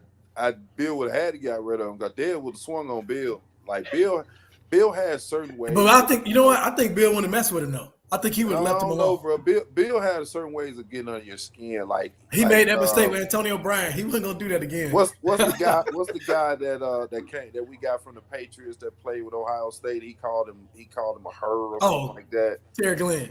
Terry Glenn. Like Terry Bill Glenn. has certain ways of saying certain stuff, and like I don't think Dez, like Antonio Brown, I don't think they would have taken that the wrong. I think they would have taken that the wrong way. But I think I think Bill would have been too hard for him. I think Brian actually liked football more than I think with Dez though, the only reason why him and Parcells probably wouldn't have got into it like that is because Dez was a playmaker. So those other guys, I mean, Glenn was up and down. He got on Terry Glenn because he kept getting injured. That's why he said he was messing with him. And then Antonio Brown. He froze. You froze, Don. Don played quarterback. I don't know. Why you at? You said you can talk about the court. You gonna ask a quarterback in the room? No, I said cornerback. Oh, corner. That was Reed. Corner. He's a corner. Oh, I thought you said quarterback. No, cornerback. Because Reed has talked about him. He playing cornerback, so he would understand. Because I love Dez Bryant. I loved him in college. I liked the pick. I had no problems with it. But I always thought like this dude has to, he has to get better as a route runner. Yeah. Like other than like the jump ball, like he'll probably like obviously that's a problem. Like that's just he better than you type of thing. Like kind of like a Randy Moss, like just more physically gifted than you. But like in terms of just covering him I can see where Pat P is coming from because like off the rip that he's running a slant outside the numbers, inside the numbers he's running a go, and then that's it. Other than that, you ain't got to worry about anything else. Yeah. And so I always thought that was the main thing. Like when he came into the league, I was like, learn how to route run. Like, because he, even with his talents, he wasn't like a uber talent like a Randy or a Calvin Johnson. Nah. Like he was more of a Michael Irvin guy. Michael Irvin had this quote that he was like, I don't want to be able to, I'm not a 4-3 guy. He says, I want to be able to run a 4-5 in the first quarter, and I want to be able to run a 4-5 in the fourth quarter. And when everybody else is tired. And Michael knew how to like beat you up physically. And I thought Mike was man. Mike used to hurt my feelings at Miami, man, because I was a Florida State fan, and like bro, he had the ugliest wide receiver number ever, number 47, and it was just like all you seen was just knees and elbows, and it was like he was running past Dion, he was. He was just that dude, man. Like Michael Irvin was and you got that in your lineage as far as being a Cowboy. You wearing 88. Go to him. Go to Drew Pearson. Hey man, what I need to do to get better. But I think Dez was so much of an athlete that he could out athlete you at any time, and he didn't realize that. Sooner or later, my athleticism is going to leave me. Now I need to be able to be that route runner. And that's where I think him and Dak didn't kind of mesh because Dez was still, hey, man, I still got it. I still can go up and get it. And it's like, nah, bro, I need you to be here on time, so I can throw the ball. And he just couldn't get it. And it was just, his body failed him. And then it was just like, it was over, bro. I think you could have slid him in that tight end, but that's just me. I know that's me. You're real creative because you at one point thought Ezekiel Elliott could be a fullback. Slide him in. There's 6'2", 220. Slide him inside and let him play the slot. I mean, let him a Moles, Eric Moles type wide receiver, and just slide him in. Like you got to be able to use your talent, man. You can't let your talent. Well, we didn't have that coach though, man. That can think like that. And that's the problem. That's the reason why the Cowboys haven't gotten over the hump. Is because Jerry believed in Jason Garrett, And Jerry, that was his boy wonder. Don't want to be wrong. And he just kept doubling down to a fault. And it ruined you. Like the third 8-8 season, like you got to go, bro. Like you can't get over the hump. Like you can't get over the hump in the damn regular season. Like what year was his third 8-8? 2012, I think. Yeah. It was 2012. Okay. 2012 or 2013. Yeah. You lost to the Eagles once. Everybody in the division. You know, you lost to Washington. That interception to Murray in the flat. All you gotta do is get the ball over the linebacker. You do that. I mean, and to me, like he put Romo in some bad situations. Now Patrick Creighton catch that. He catch that ball. You gotta catch that ball, man. You know, in versus the Giants, it may be a different situation. We had some bad breaks. You know, the ball greased up in Seattle. You know, like that was the greasiest football kick a football. In my life, bro. Like, come on, man. Like, and you have never seen that play happen ever again. Like, that's my first memory as a Cowboy fan. Too. Yeah, like you've never. It's like some things that have happened to the Cowboys you've never seen happen in football again. Romo dropping that ball. The penalty in the playoffs with too many men in the huddle or something like that. Like, it's just little bitty small little things that happen to the Cowboys that derail whatever success they was looking toward having. Like, do you blame it all on the coaching or do you blame the players? I blame it on the coaching because you gotta have coaching to get over the hump. If you look at all the great quarterbacks, they had top-notch coaching. Joe Montana had Bill Parcells. I mean, not Bill Parcells, Bill. I can't even think his name right. Walsh. Bill Walsh. Actually, McCarthy was on that staff too. And McCarthy, what's she got from Tampa Bay that got suspended from the league? Talking about John Gruden. Yeah, he had all those great offensive minds. Like Andy Reid, like all those guys was on Mike that Tomlin, staff. Yeah, all those guys on that staff. Like all those guys was on that staff. And if you look at all those guys, they have won Super Bowls. They may not have won as many as Walsh won, but they have won Super Bowls, and they have developed quarterbacks. Like Gruden won with a guy that shouldn't even been a quarterback in the NFL. Like, you know, come on, like he won with that. Hold on. He didn't start at Florida State. Brad Johnson did not start at Florida State. I wouldn't call Brad Johnson a bum. He was other than that 2002 season, what was he? He was a backup. Don. He was a backup at Florida State. He did not start. Hold on. When I look at him, I always say he's a solid quarterback. Like, I don't think he's a Pro Bowler. I don't think he's a Hall of Famer. I don't think he's any of that. I just think that because I think the year they won, I think he threw 24 touchdowns. I think it's 12 and 6 picks. Yeah, he had a good year. He had a good year. Now here's the thing, though. This is something you could do, Reef, if you want to use this, because this is what I always use. When people say Dak Prescott can't win, I said, well, let me see. Eli Manning won. Brad Johnson won. Yeah. And he's better than those guys. But the only difference between Dak and those guys, they just happen to have a real good playoff run. They also had a good football team too, but they didn't screw it up. And so Prescott just has to play. He just has to play his best because I have to give Brad this. In that game against Philly, he lit them. Yeah, he stood tall. He made the passes. Yeah. He did whatever. So I wouldn't call him a bum. I call him a little bit above a jag. He's like Eli Manning. Yeah, I get that. He's like that type of a level. He's just a solid dude, but you got to realize who he is. Like, because if you expect him to completely carry you, you're probably gonna falter. No, he's not. And I mean, the guy who won for the Eagles, I can't even think of his name right now. Nick Foles. Nick Foles. Foles and Brad Johnson to me are similar guys. They all are. Foles, Brad Johnson, Trent Dilfer, all of them. Trent Dilfer. I don't think Trent Dilfer had the ball. Hold on. Go back and look at this. No, hold on. Go back. No. The Ravens didn't give up more than 8 points in that playoff. No, they didn't.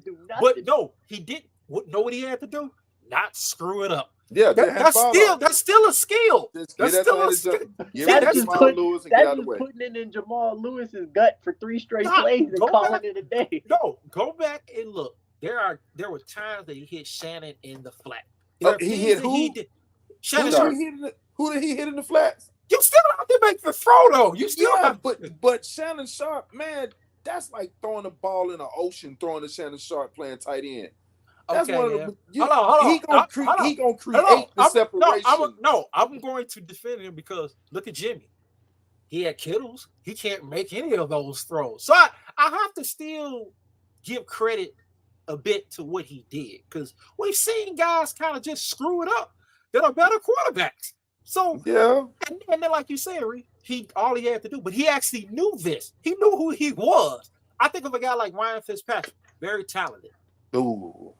Who do anything? Yeah, exactly. Do anything. Yeah. So that I still have to credit the player sometimes to like know who you are. Yeah. Sometimes that's really important, man. Like what you said about that gunslinging. And Ryan has a very live arm, but man, he'll look great.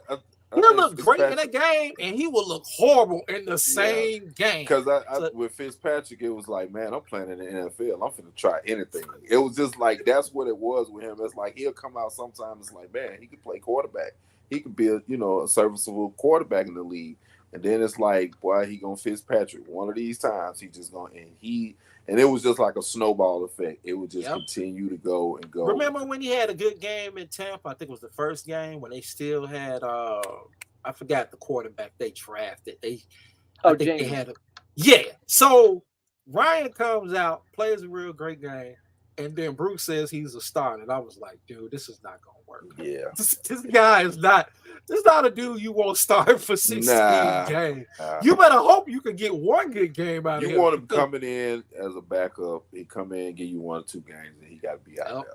But you give him 16.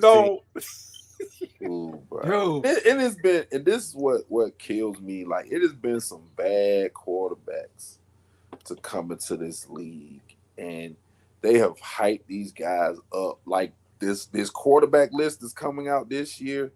They're talking about Bo Nix could be a first-round draft pick. Bo Nix. Yeah. And I don't know Reef is big on Caleb Williams, but there's still a lot of stuff I got to see about him. Yeah, but in terms of what we're talking about, like what we were just talking about, in terms of like he looked like a quarterback. He got the arm talent. He can make any throw you want him to. He's athletic. He's gonna run low 4.4s. Like I think of him as like Anthony Richardson, like level physical talent, but just better in terms of decision making. Yeah. But do you think his decision making hasn't been tested, considering he's playing like against the little sisters of the poor? You gotta play who you put up against. Just like of course you're supposed to light those teams up, but you're not supposed to go 50 total touchdowns, 4,800 yards, 5 picks. You're not supposed to be that dominant. You know what I'm saying? So like I don't know. To me, I mean, I understand what you're saying. The numbers are gaudy. I'm not going to deny that. I always still like to see what happens when you get punched in the face with a blitz, when you're behind by a score of 3. I'm not saying you win. I like to just see how a quarterback reacts against higher level. So that first game versus Utah. Oh, he put up numbers against Utah. The first game, not the second game. Not the game he got hurt in. But that first game versus Utah, Williams been like that since a freshman though, man. Like he's been making plays. Like he came in to Oklahoma and for Rattler. Spencer Rattler was supposed to be in the boy. He was supposed to be that guy. And it was just like he just exposed Rattler, and Rattler had to get out. Like he took the job from Rattler. That was Rattler's job. Mm-hmm. It was gift wrap to Rattler. And Caleb Williams just came in and he took it. And he took it and he ran with it. And who's his head coach and his OC? Lincoln Riley. I mean, I'm always hesitant because he makes guys look good in college. And then it doesn't always he make Spencer look good. I think fair point. You can't go wrong. You got to build around them though. Like you can't draft a quarterback and not put the similar level of talent that they had around them in college. Like Tua was a great quarterback in college, but look who the hell he was throwing to. But do you think also that injury kind of really messed him up? But he was banged up in college. Mm-hmm. He stayed banged up at Alabama. Like he had 2 ankle surgeries in Alabama. He also dislocated his hip, didn't he? Yeah, Jalen Hurts came in for him in the SEC championship game, and he stayed, but he was throwing the rug. He was throwing the Ridley. Oh yeah. Right, like he was throwing the Smith. He was throwing to 4. But you know what? I'll defend Tua a little bit more. I think he had better talent. But if you're talking about somebody like Matt Jones, that's Matt a little Jones, same guy. He was throwing 2 and 2. Right, but I think Tua's arm is a little lighter. Now I do agree with you. The talent was very elitist. I'm gonna tell you a guy right now. If he has a great season and Georgia makes it to the playoffs again, watch how Carson Beck shoot up the ranks. Oh, he's gonna be the new Matt Jones. Quarterbacks always get I'm a defensive guy. I hate that, man. I hate it because you give the quarterbacks too much credit. Exactly. Like right now, we talking Jalen Hurts, and I'm not hating on Jalen Hurts. I like Jalen Hurts. I think I like black quarterbacks, period. So I'm not gonna hate on him. One read. But thank you, Reef. Thank you. One read and go. Thank you. He is one read and run. And that offense last year played to his strengths. Of course. We're going to see this year when the defense stopped them slants and stopped them crossing routes, what he's going to do. Because he cannot run the ball like he used to run the ball. He can't do that. And Swift is a blade of grass away from being hurt again. True. But even with saying that, I agree with everything you're saying, but the quarterback is like the most important position. It is. Yeah, now I do agree that people over-evaluate. Like sometimes you got to look at what you have. I agree about surrounding them with talent. Oh, of course. Yeah. And I just think sometimes they get guys and they throw them in way too quick. This is nothing against Trey Lance. I like him. But I was sitting here thinking, like, what is San Francisco thinking? 3 first-round picks in a second? Like San Francisco blew that. They blew that whole. That was that was a draft where I felt like they could have just sat there and they probably would have got a quarterback. You could have got Justin. There was 4 that went in like the top 10 there that year, right? You could have got. I believe so. Yeah, somebody moved up for Field. But if you wanted to just slightly move up, that probably wouldn't have costed 3 first rounders. But if I'm gonna give 3 first-round picks, I'm gonna give 3 first-round picks for Justin Fields. I'm not gonna give 3 first-round picks for a guy that came from a 1AA team that really hadn't had the starts. Like hadn't been tested at all. Bill Parcells always talked about a quarterback having to have at least 4 years of starting ability in college to even be graded, to even get a grade. So Fields had 3 years. He should have had 4. 2 different programs too. But 2 different programs. He should have had 4 years, but he had 3 solid years. Well, 2 solid years because he left his junior year. He had 2 solid years at Ohio State, one of the toughest, one of the richest programs in college football. And Trey Lance, you thought you was getting maybe a Carson Wentz type guy. I understand the upside, but San Francisco blew that deal. They blew it. You shouldn't have. You could have got Lance in the second round. They could. I don't think he would have went second. He might, but you didn't have to give up what you gave. They overpaid. You didn't have to do that, and to me, it's embarrassing how they have treated the guy because I don't think Brock Purdy is that good. I just think that Shanahan is a masterful play caller, and he can make a quarterback serviceable in his offense if you just make the right reads and protect the football. We exposed Purdy. Purdy scared of headlights. How many games did Purdy play in college too? Because he definitely had much more playing experience. When he was at Iowa State. He probably had more playing experience. Yeah, he had more playing time than. I don't even think Lance played a lot in high school.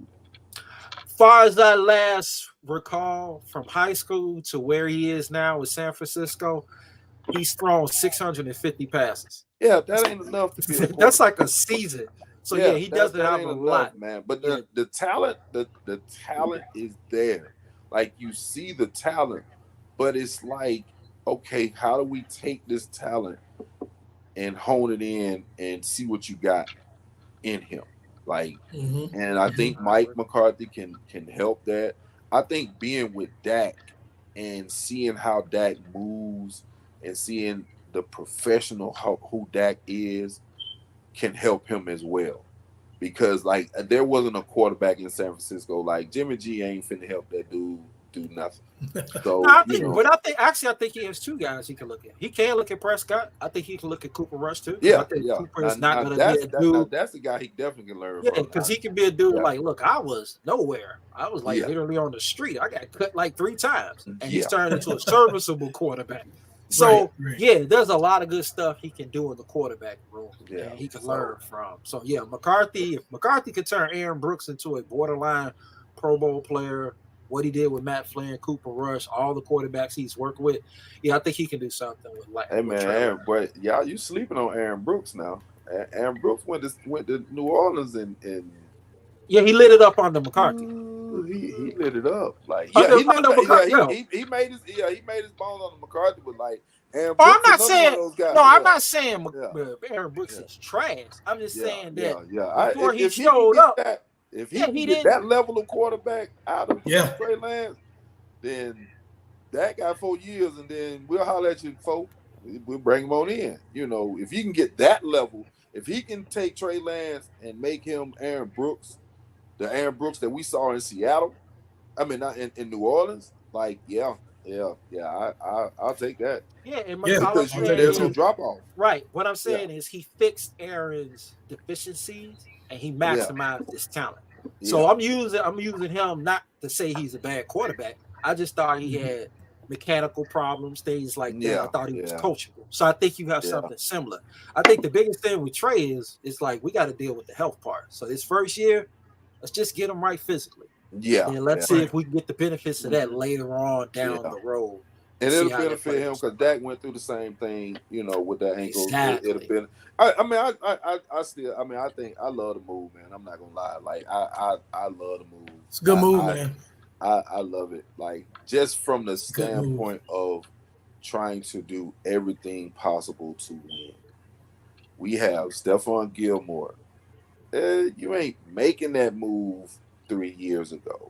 You ain't. You went and got Amari Cooper, but you went and got Amari Cooper during the season when you realized what you was trying to do with the wide receiver wasn't gonna work. Yeah, they didn't do it in the offseason. Yeah, you went and got Brandon Cooks, and like those are 2 moves to me that set your offense up for success, and it also set your defense up for success. So it's like you can't just key on CD in the playoffs. You're gonna have to worry about Cooks. Exactly. You're gonna have to worry about Gallup. You're gonna have to worry about Tobin. You're gonna have to worry about them tight ends.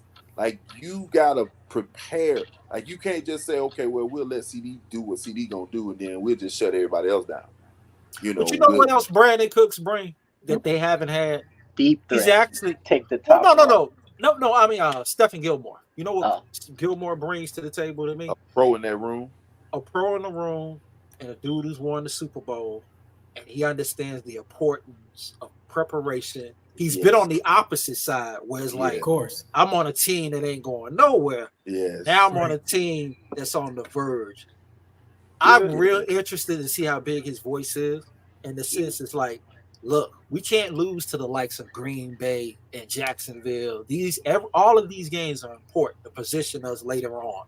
And so I want to see how that's going to affect the role. And even with Brandon Cooks, he played under 2 Hall of Fame quarterbacks. And he's been to a Super Bowl. Bowl. But right. And he's been to it where he didn't cheat. He didn't win it. Yeah. Right. So I think they bring that type of thing that no one on the roster, the coach has, but it's different when it's the player. And they both can still play. What Gilmore brings to Trayvon, to me, when they brought Gilmore in, it was like Trayvon's game now is going to go from just because Trayvon, to me, he hadn't played going into his 6th season actually playing cornerback because he played 3 at Alabama, because he came to Alabama as a wide receiver. He played 3. I thought he only played 2. Okay, so he played 2 at Alabama, and he's in his 4th season with the Cowboys. So that's 6 seasons playing cornerback. Yeah. Even in his rookie year, he got hurt. So he got hurt. So you got 5 years where he's played cornerback, and he gets beat on a lot of things where I think Gilmore can give him the nuances to, okay, now look where he lined up at. Now these are the routes that he can run based upon where he lined up at. And and just by the things that he's been doing in camp, the times that he's picked Dak off, to me it's like, because he hadn't been picking Dak off in camp at the clip that he's been picking Dak off this year. Like, it seemed like he's been picking Dak off damn near every practice. Yeah. Like it's like to the point where it's like everybody's mad at Dak, but it's like, nah, you might be getting a cornerback that's rounding in the form. And now you're gonna have Trayvon on your 1 or your 2, because now what side you gonna go to? You can't go, and Kelvin Joseph ain't over there no more.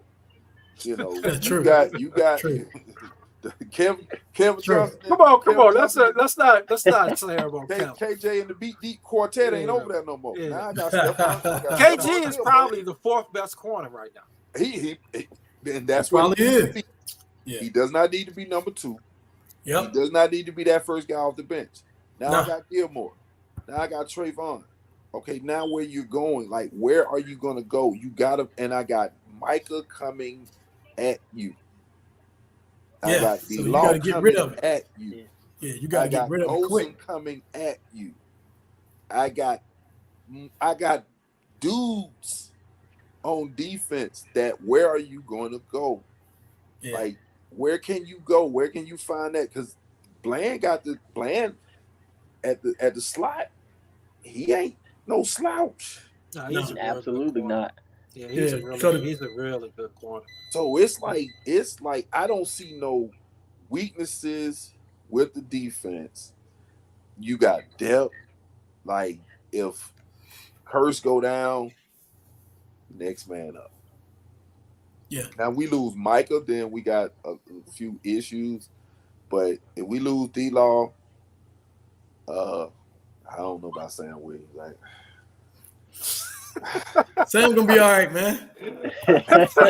They just need to get Sam a ride no matter where he goes. The car, bro. He can't drive. Yeah, he needs to learn. We'll get you a ride. The way Jerry spin that, I was like, what? He's more of a slower. Yeah, he did drive slower. He drove slower, man. Definitely one of the 45 plus. Definitely one of the 45, bro. Come on, man. Like, come on, bro. Like, you know Jerry gonna do that. You knew Jerry's gonna do that. Yeah, somebody got to just talk to him about. Yeah. We need you.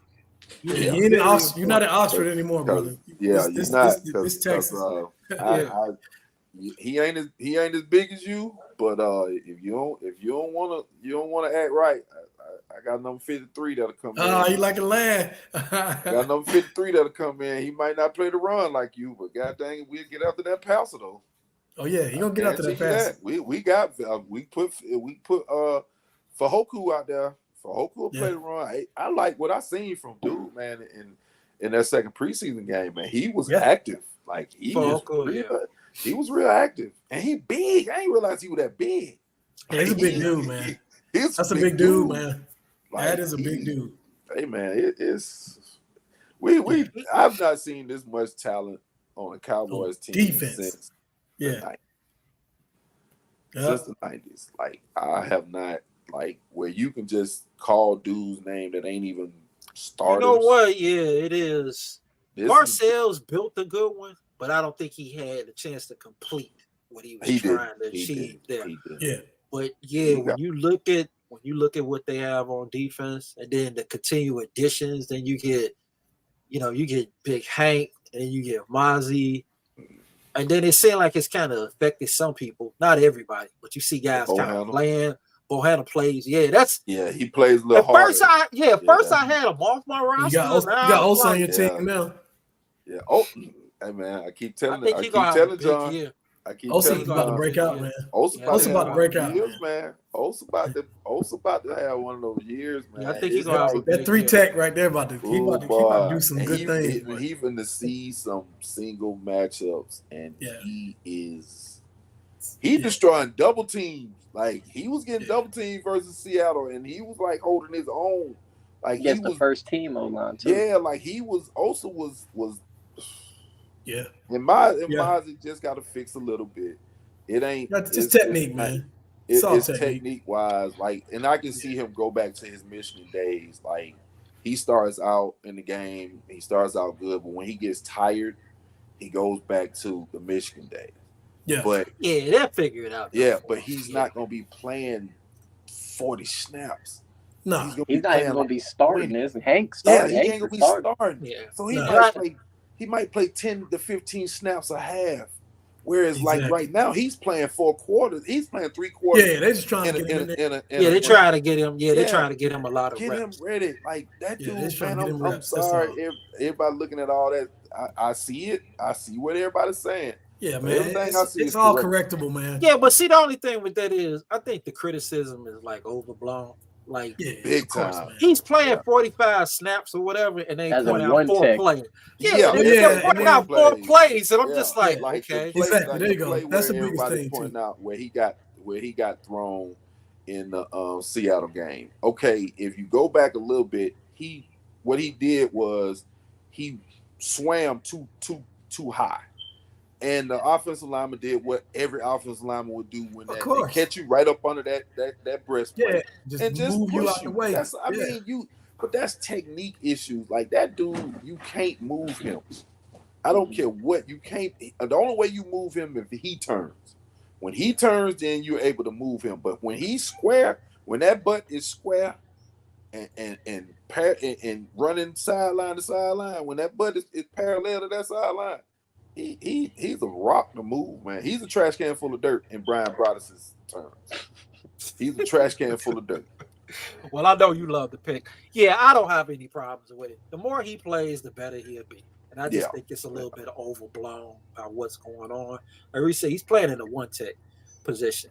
It'll be fine. The more he plays, he'll be fine. And he'll have a chance to play with Hankins.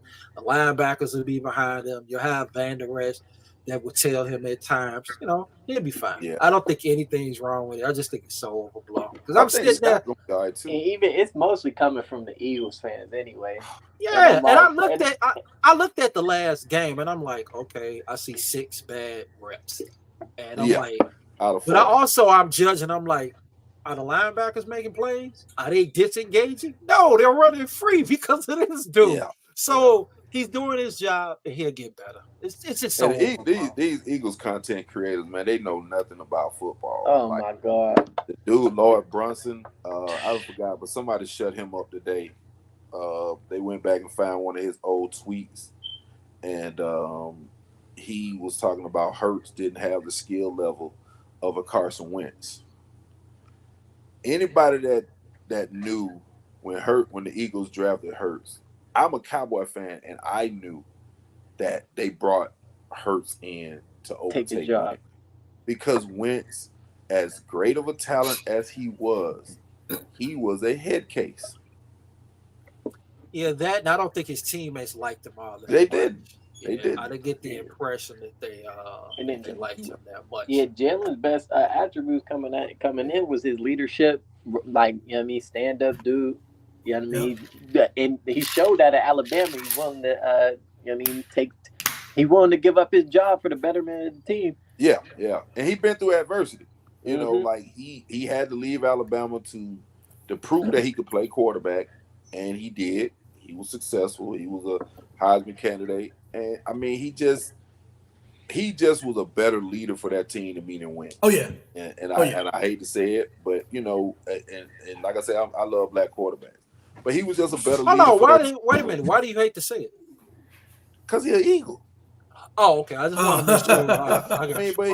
I'm gonna give him credit where credit due. Yeah, you gotta give him his credit.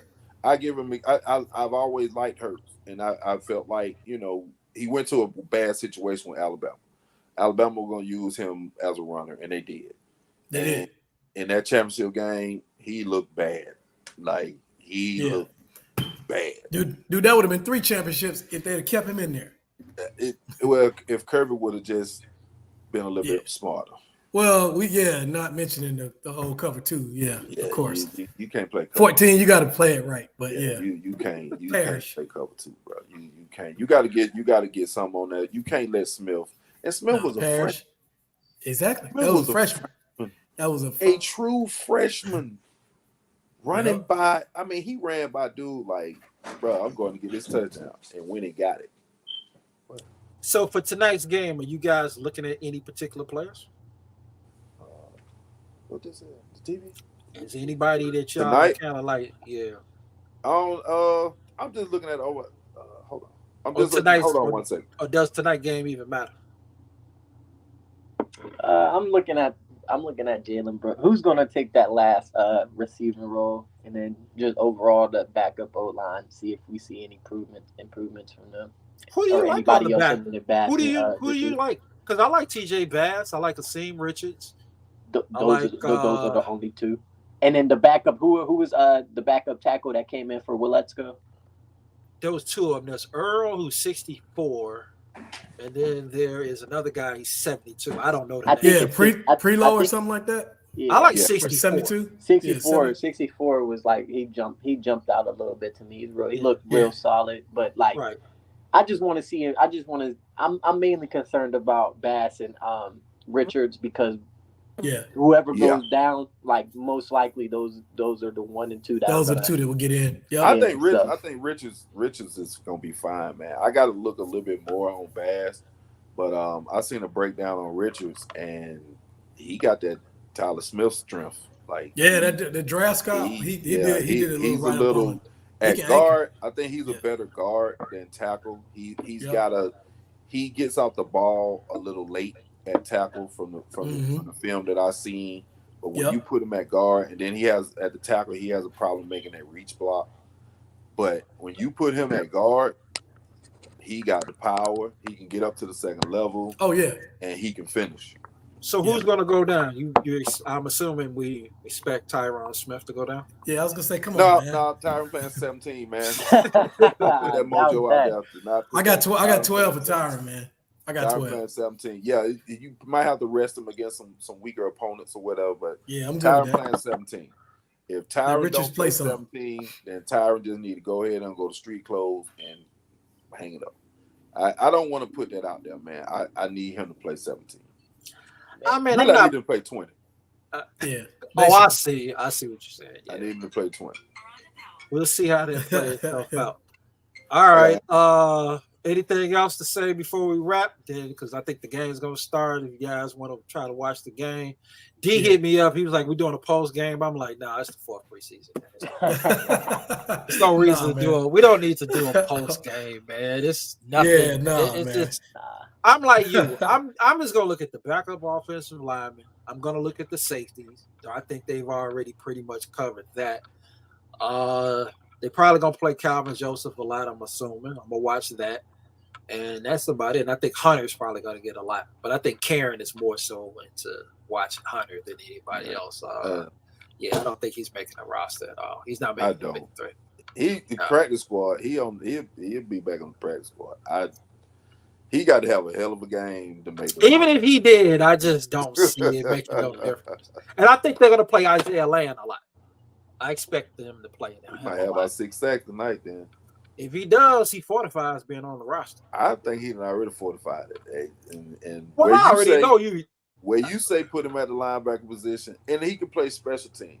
But I just think that I'm tired of seeing Fowler, man. I'm sorry.